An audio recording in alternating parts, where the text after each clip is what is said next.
Hello, ഇനി നമുക്ക് Indian എക്കോണമിയെ നോക്കാം. ഇന്ത്യൻ എക്കോണമിയുടെ പ്രൊഫൈൽ, ഇന്ത്യൻ എക്കോണമി എങ്ങനെ പെർഫോം ചെയ്യുന്നു, ദെൻ ഇൻഗ്രീഡിയൻസ് എന്തൊക്കെയാണ് ഇന്ത്യൻ എക്കോണമിയുടെ, ഏത് മേഖലയാണ് കൂടുതലായിട്ട് എക്കോണമിയിലേക്ക് കോൺട്രിബ്യൂട്ട് ചെയ്യുന്നത്,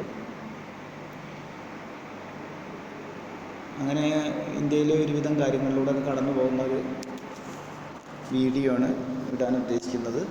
അപ്പോൾ നമുക്ക് ശ്രദ്ധിക്കാം എന്തൊക്കെ ഇതിൽ കാര്യങ്ങളെന്ന്. ഓക്കെ, അപ്പോൾ ഈ എക്കണോമിക് പ്രൊഫൈല്, പിന്നെ ഇന്ത്യയിലെ population, employment, Indian crops, transportation, banking and insurance, ഈ മേഖലയിൽ നമ്മൾ കടന്നു പോകുന്നത്. അപ്പോൾ ഇന്ത്യൻ എക്കോണമിയുടെ പ്രൊഫൈൽ എന്താണ്, അതിൽ വരുന്നതാണ് ഇതെല്ലാം. പോപ്പുലേഷൻ, എംപ്ലോയ്മെൻറ്റ്, അതുപോലെ ഇന്ത്യൻ ക്രോപ്സ്, ഇവിടുത്തെ ട്രാൻസ്പോർട്ടേഷൻ ഫെസിലിറ്റി എങ്ങനെയാണ്, ബാങ്കുകൾ, ഇൻഷുറൻസ് തുടങ്ങിയ കാര്യങ്ങളെക്കുറിച്ചാണ് ചർച്ച ചെയ്യാറുള്ളത്. ഓക്കെ, പരീക്ഷയ്ക്ക് ചോദിക്കാൻ സാധ്യതയുള്ള ഒരു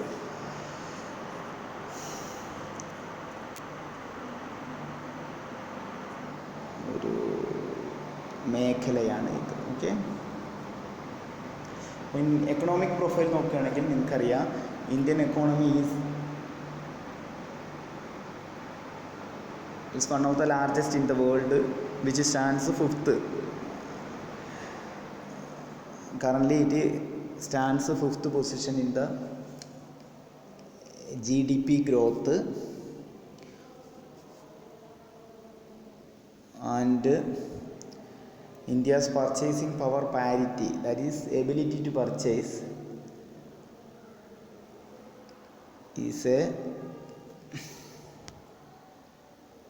is an important one. India stands 3rd in case of purchasing power parity, and India stands 5th in the case of growth of the economy and volume of economy. അപ്പോൾ ലോകത്തിൽ തന്നെ ഏറ്റവും ശക്തമായ 5 സമ്പദ് വ്യവസ്ഥയിൽ ഒന്നാണ് ഇന്ത്യ. മനസ്സിലായല്ലോ. അപ്പോൾ കറൻറ്റ് പൊസിഷൻ 5ാം സ്ഥാനത്താണ് ഇന്ത്യ നിൽക്കുന്നത്. ലോകത്തെ ശക്തിയുള്ള സമ്പദ് വ്യവസ്ഥയിൽ 5ാം സ്ഥാനം. അപ്പോൾ മോശപ്പെട്ട സ്ഥാനമൊന്നുമല്ല. പിന്നെ പർച്ചേസിങ് പവർ പാരിറ്റിയിൽ ഇന്ത്യ 3rd നിൽക്കുന്നത്. 3rd എന്ന് പറയുമ്പോൾ അത്രയും ശക്തമായിട്ട് പർച്ചേസ് പവർ അല്ലെങ്കിൽ പർച്ചേസ് ചെയ്യാനുള്ള കഴിവുള്ള ആളുകളാണ് ഇന്ത്യൻ ജനത. ദെൻ ഇനി പെർ ക്യാപിറ്റ ബേസ് നോക്കുകയാണെങ്കിൽ, അതായത് പെർ ക്യാപിറ്റ ഇൻകം എന്നൊക്കെ നിങ്ങൾക്ക് അറിയാലോ, പെർ ഹെഡ് ഇൻകം നോക്കുകയാണെങ്കിൽ ഇന്ത്യ 142nd നിൽക്കുന്നത്. ഓക്കെ, അപ്പോൾ ഇതാണ് ഇന്ത്യയുടെ. അപ്പം Indian economy we can classify Indian economy as A middle income economy എന്ന് പറയാം. ഇന്ത്യൻ എക്കോണമി ഒരു മിഡിൽ ഇൻകം എക്കോണമിയാണ്. ഹൈ ക്ലാസ്സും അല്ല, എന്നാൽ ലോവറും അല്ല. അതുപോലെ ഒരു മീഡിയം ലെവലിൽ പോകുന്ന ഒരു എക്കോണമിയാണ്. Because this is a developing economy. ഇതൊരു ഡെവലപ്പിംഗ് ചെയ്തുകൊണ്ട്, വികസിതം അല്ല വികസ്വര രാജ്യമാണ്. ആ വികസിതവും അല്ല വികസിതവും അല്ലാത്ത വികസ്വര രാജ്യമാണ്, ഡെവലപ്പിംഗ് കൺട്രിയാണ് ഇന്ത്യ. അപ്പോൾ ഇതാണ് ഇന്ത്യയുടെ എക്കണോമിക് പ്രൊഫൈലിൽ പറയാനുള്ളത്.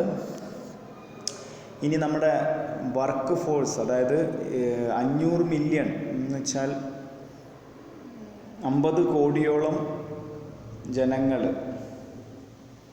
ലോകത്ത് തന്നെ 2nd ലാർജസ്റ്റ് ആണ്. ഏറ്റവും കൂടുതൽ ലേബർ ഫോഴ്സ് ഉള്ള 2nd ലാർജസ്റ്റ് കൺട്രിയാണ് India. Almost 50 crore labour force is in India. Okay, India has one of the highest number of billionaires and extreme income inequality. അത് പ്രത്യേകം ശ്രദ്ധിക്കണം. ഏറ്റവും കൂടുതൽ കോടീശ്വരന്മാരുള്ള രാജ്യങ്ങളിലൊന്നും ഏറ്റവും കൂടുതൽ ഇൻകം ഡിസ്പാരിറ്റി ഉള്ള, അതായത് rich will always be rich and poor will be always poor എന്ന് പറയുന്ന പോലെ ഏറ്റവും കൂടുതൽ ഇൻകം ഡിസ്പാരിറ്റി ഉള്ള ഒരു രാജ്യമാണ് India. Okay, we can see one side of the India a group of billionaires and we can see other side of the India very poor people. Okay, അപ്പോൾ നമ്മൾ പറയില്ലേ, മുംബൈയിലൊക്കെ പറയാറുണ്ട്, ഒരു സ്ഥലത്ത് അമ്പരചുംബികളായ കെട്ടിടങ്ങളും മറ്റൊരു സ്ഥലത്ത് കുടിലുകളും എന്ന് പറയാറുണ്ട്. Okay, so India is a land of billionaires and also India is a land of high income disparity. Okay, അതുപോലെ സർവീസ് മേഖല $74 ബില്യൺ, $74 ബില്യൺ സർവീസ് മേഖലയാണ് ഇന്ത്യയുടെ computer and telecom industry remaining leading sectors for FDI inflows. മനസ്സിലായല്ലോ, foreign direct ഇൻവെസ്റ്റ്മെൻറ്റിലേക്ക് ഏറ്റവും കൂടുതൽ foreign direct investment വരുന്ന മേഖലയാണ് computer and telecom industry. Okay, അപ്പോൾ അത് പ്രത്യേകം ശ്രദ്ധിക്കുക. India's service sector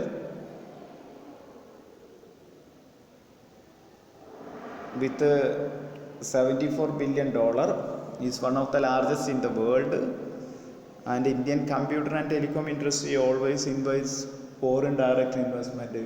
It is an attractive destination of foreign direct investment. ശ്രദ്ധിക്കണം. ഓക്കെ, ദെൻ ഇനി നമുക്ക് നോക്കാനുള്ളത് അതിൽ തന്നെയാണ്. ഇതൊക്കെ എക്കണോമിക് പ്രൊഫൈലുമായിട്ട് കടന്നു പോവുകയാണ്. പിന്നെ India is the world's largest manufacturer of generic drugs. മരുന്നുകളുടെ വലിയൊരു വിപണിയാണ്. അപ്പോൾ നിങ്ങൾക്ക് അറിയാൻ പറ്റും, ഈ കൊറോണ വന്ന സമയത്ത് ഹൈഡ്രോപെറോക്സിയ അങ്ങനെ എന്തോ ഒരു മെഡിസിൻ ഏറ്റവും കൂടുതലുണ്ടായിരുന്നത് ഇന്ത്യയുടെ കയ്യിലായിരുന്നു. എന്നിട്ട് ഈ ട്രംപ് എല്ലാം അമേരിക്കയ്ക്കും ഒരുപാട് രാജ്യങ്ങളിലേക്ക് ഇന്ത്യ കയറ്റി അയച്ചിട്ട് എത്രയോ കോടി രൂപ ഇന്ത്യ ആ കയറ്റുമതിൽ നേടിയെന്ന് ഞാൻ മലയാള മനോരമയിലൊരു ബുധനാഴ്ചയാണെന്ന് തോന്നുന്നു, ബിസിനസ് ബൂം എന്ന് പറഞ്ഞൊരു പേജുണ്ട്, എല്ലാ ബുധനാഴ്ചയും ആണെന്ന് തോന്നുന്നു. അത് വായിച്ചിട്ട് അതിലൊരു പി കിഷോർ എന്ന് പറഞ്ഞൊരാൾ എഴുതുന്ന ഒരു ലേഖനമുണ്ട്, എല്ലാ ദിവസവും ഉണ്ടാവും, നല്ല രസമുണ്ടായിരിക്കും, എല്ലാം ചിരിക്കാനും ഒക്കെ ആയിട്ട് നല്ലൊരു article which contains many more economic factors, ഒരുപാട് എക്കണോമിക് ഫാക്ടേഴ്സ് ഉള്ള ഒരു ലേഖനമാണ് ഈ PV കിഷോറിൻ്റെ. അപ്പോൾ അതിൽ എഴുതിയിരുന്നു ഇന്ത്യ എക്സ്പോർട്ടഡ് ഓൾമോസ്റ്റ് 100 crore എന്നൊക്കെയാണ് എൻ്റെ ഒരു ഓർമ്മ ശരിയാണെങ്കിൽ, 100 കോടിയിൽ കൂടുതൽ രൂപയ്ക്കുള്ള ഹൈഡ്രോപെറോക്സിയ ഗുളിക ഇന്ത്യ കയറ്റി അയച്ചിരുന്നു എന്ന് വായിച്ചു. So India's generic drugs is highly attractive ആണ്. നമ്മുടെ ജനറിക് ഡ്രഗ്സ്, ഇന്ത്യ ഏറ്റവും കൂടുതൽ ജനറിക് ഡ്രഗ്സ് മാനുഫാക്ചർ ചെയ്യുന്ന ലാൻഡാണ്. It's pharmaceutical sector fulfils almost 50% of the global demand for vaccines. കണ്ടില്ലേ, ഗ്ലോബൽ വാക്സിനുകളുടെ ഗ്ലോബൽ ഡിമാൻഡിൻ്റെ 50% ഇന്ത്യയാണ്. കണ്ടില്ലേ, ഇത് നല്ല നല്ല കാര്യങ്ങളാണ്, ഇതെല്ലാം നല്ല ശ്രദ്ധിക്കണം.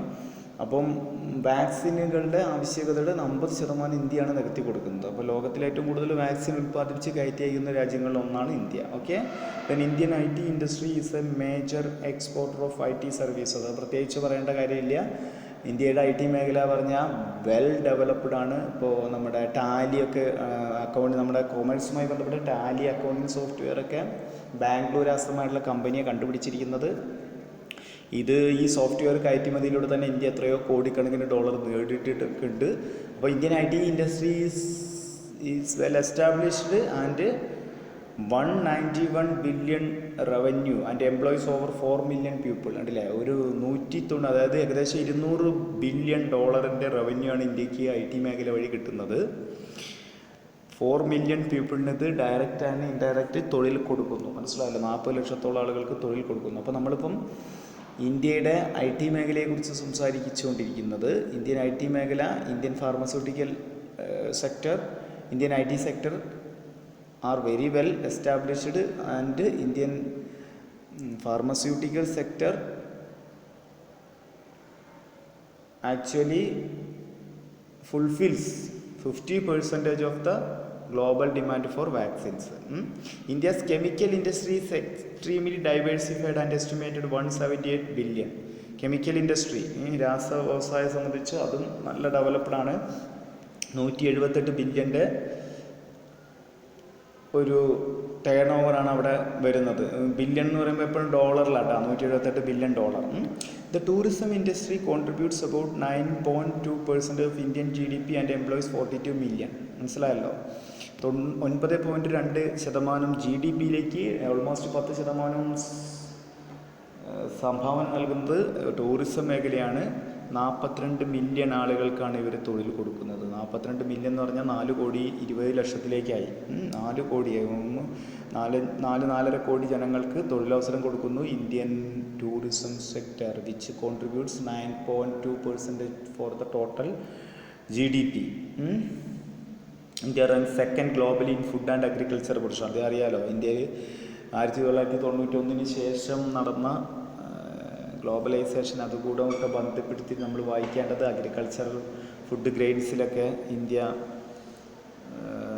അതുപോലും നമ്മൾ ഇമ്പോർട്ട് ചെയ്യുമായിരുന്നു. പിന്നീട് നമ്മുടെ MS സ്വാമിനാഥൻ്റെ ഈ ഹരിത വിപ്ലവമൊക്കെ ഓർക്ക്, ഗ്രീൻ റെവല്യൂഷൻ, അതുവഴി ഇന്ത്യ ഫുഡ് ഗ്രെയിൻസ്, അതുപോലെ അഗ്രികൾച്ചറൽ പ്രൊഡക്ഷൻ, ഇതിലെല്ലാം ഇന്ത്യ നമ്പർ 1, 2 പൊസിഷനിലേക്ക് ഉയർന്നു. Okay, while agricultural exports were 35 billion. അല്ലേ, ഇതാണ് പറയുന്നത് ഏതൊരു രാജ്യത്തിൻ്റെയും എക്കോണമി ഡെവലപ്പ് ചെയ്യുമ്പോൾ അവിടുത്തെ കാർഷിക മേഖലയുടെ സംഭാവന കുറഞ്ഞു വരിക എന്ന് പറഞ്ഞിട്ട് ലേഖനങ്ങളിൽ ഞാൻ വായിച്ചിട്ടുണ്ട്. മനസ്സിലായല്ലോ. ഇപ്പം ജപ്പാനായാലും അമേരിക്ക ആയാലും ഏത് രാജ്യമായാലും if the country develops more economically, the contribution from the agricultural side will always be lesser. എപ്പോഴും കുറഞ്ഞുകൊണ്ടേയിരിക്കുന്നു. മനസ്സിലായല്ലോ. അപ്പം ഇവിടെ നമ്മുടെ ഇന്ത്യയുടെ കെമിക്കൽ ഇൻഡസ്ട്രി 178, പിന്നെ ഇന്ത്യയുടെ IT ഇൻഡസ്ട്രി 191 എന്നൊക്കെ പറയുമ്പം ഈ ഇന്ത്യൻ അഗ്രികൾച്ചറിൽ 35 ബില്യണാണ്, വെറും 35 ബില്യണാണ് ഇന്ത്യൻ അഗ്രികൾച്ചറൽ മേഖല സംഭാവന നൽകുന്നത്. ഓക്കെ, അപ്പോൾ ഈ അഗ്രികൾച്ചറൽ മേഖലയുടെ പെർഫോമൻസ് ഗുഡാണെങ്കിൽ പോലും അതിൻ്റെ കോൺട്രിബ്യൂഷൻ കുറവാണ്. മനസ്സിലായല്ലോ. കാരണം എന്താണെന്ന് വെച്ചാൽ ഇന്ത്യയിൽ ഇപ്പോഴും ഹരിത വിപ്ലവം കാര്യങ്ങളൊക്കെ ആണെങ്കിൽ പോലും ഹൈലി മെക്കനൈസർ ആയിട്ടില്ല. പിന്നെ ഇറിഗേഷൻ ഫെസിലിറ്റികളൊന്നും ആയിട്ടില്ല. മനസ്സിലായല്ലോ. ഇപ്പോഴും ഒരുപാട് സ്ഥലത്തൊന്നും ഇറിഗേഷൻ ഫെസിലിറ്റി ഇല്ല. നിങ്ങൾക്ക് പേപ്പറിലൊക്കെ വായിച്ച് അറിയാൻ പറ്റും, പല സംസ്ഥാനങ്ങളിലും വരൾച്ചയാകുമ്പോൾ കൊടും വരൾച്ചയാണ്. ദെൻ ഫ്ലഡ് ആണെങ്കിൽ എപ്പോഴും ഫ്ലഡ്. അപ്പോൾ അങ്ങനെയൊക്കെയാണ്. പിന്നെ ഇനി ഇത് വരുന്നുണ്ടെന്ന് പറയുന്നു, ഇൻ്റർലിങ്കിങ് ഓഫ് റിവേഴ്സ്, നദികളുടെ